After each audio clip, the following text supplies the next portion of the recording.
I went to break a moment ago talking about a linebacker, guys, and his name is Cam Riley. And Tom's going to put him up on the screen for those of you watching on Warchant TV.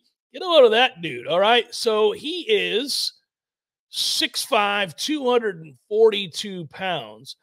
Had 2.5 sacks, 3.5 tackles for loss, 32 tackles overall last year for Auburn. He makes his way in. I'd say that's a thumper, Tom. That is a thumper. That's a guy that's going to help you when you are facing a team that wants to run the ball. And I don't know. I didn't watch a ton of bad Auburn football last year, so I got to be honest with you. I'll have to really delve down into it and look at whatever I can find on Cam Riley. But I do know that he's an SEC linebacker. He's 6'5", 240. And if you take a look at most of our linebackers in the past, we're a little bit light.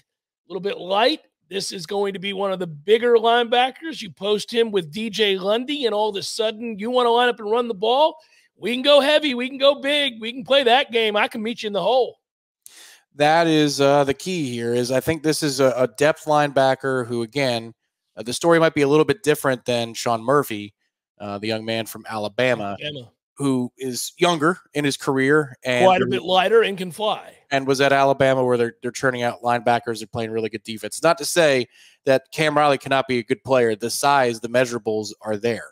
Yeah. So he could develop into something even better when he gets here with the opportunity in Tallahassee. But I think this is somebody to fortify your top 4 rotation. You just don't have one. And the coaching staff is telling you that the loss of Deloach, the loss of Bethune, is not going to be replaced by dudes on the roster. They're not ready right now.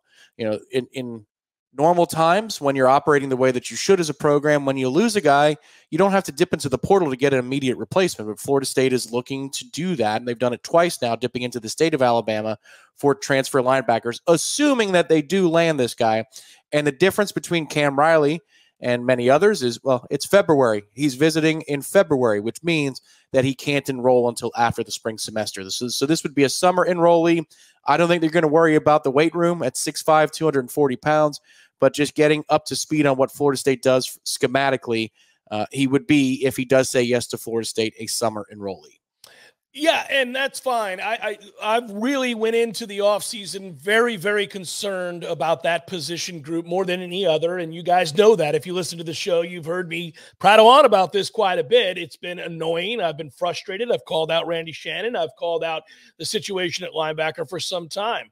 I don't believe that Florida State is where they need to be at that position. This is a program that aspires to be national championship caliber annually.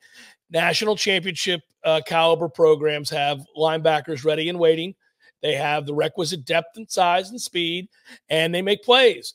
And, you know, we just haven't seen a degree of consistency that I'd like.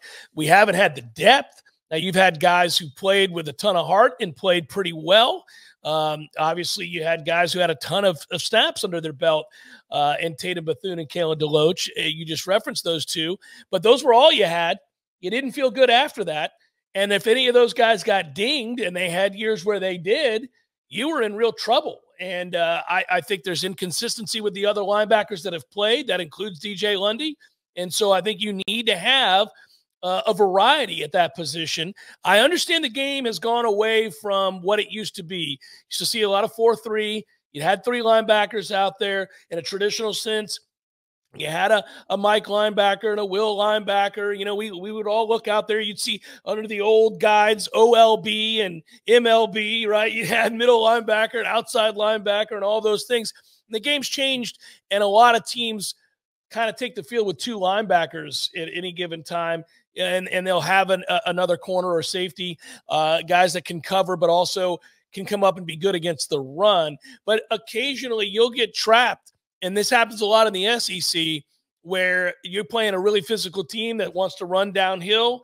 It's a team that is going to try to bully you. They've got a 235-pound back to go along with a huge offensive line. They're running double tights. They'll bring in big packages, and they're going to challenge you and chin check you early in a game. Because you know as well as I do, if you can't stop the run, guys don't go away from it. You know, they're going to continue to run. It is the most emasculating way to lose a football game. It is the most devastating way physically and mentally to have to deal with an opposing offense is if they are establishing the run and they're gashing you for 5, 6 yards a carry. If you don't have the personnel that can stop that, you're going to lose that football game. Your offense is never going to see the ball.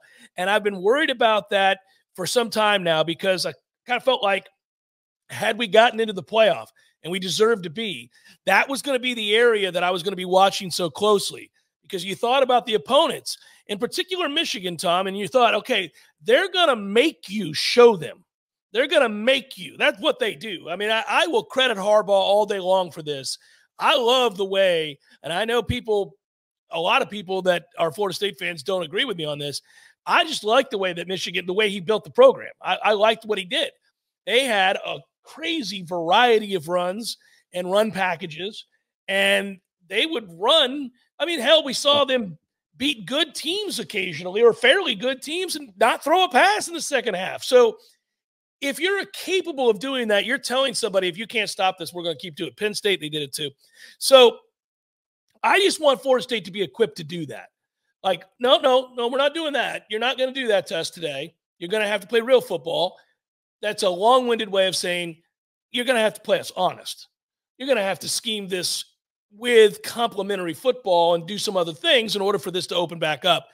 Getting a big kid like that, going out and bringing other linebackers in, creating some depth is going to be vital. So let's hope this is the beginning of something very important that Florida State's able to accomplish, which is bring in the right types of guys and have them work out well. We have not recruited the position all that well at all. I mean, there are a couple guys that I'm excited about. I've mentioned this before, but we need more of them. Hopefully they get the Riley kid. I would say, yeah, the Michigan thing too came after a failed experiment because Harbaugh did take a detour from the Stanford plan and tried to go modern and spread. Didn't work for him, and he said, "The hell with this. We're just going power. We're going to run it and run it and run it some more," and it worked. And they actually won the national title, which is great because it's going to inject hopefully some more variety into college football. I think Florida State's trying to do that to a degree on offense with the players that they're bringing in. It suggests that they're trying to do it more than they have been in the past, at least. Defensively, if you were able to land this guy, that now means that you would have 6'5", 240. DJ Lundy is 6'1", 240. Sean Murphy is 6'2", 225. And then from there, you've got some of the younger players that can continue to battle with Blake Nicholson, Justin Cryer, Omar Graham. All three of those players. Justin Cryer has me excited, Tom. I really like the potential of Justin Cryer.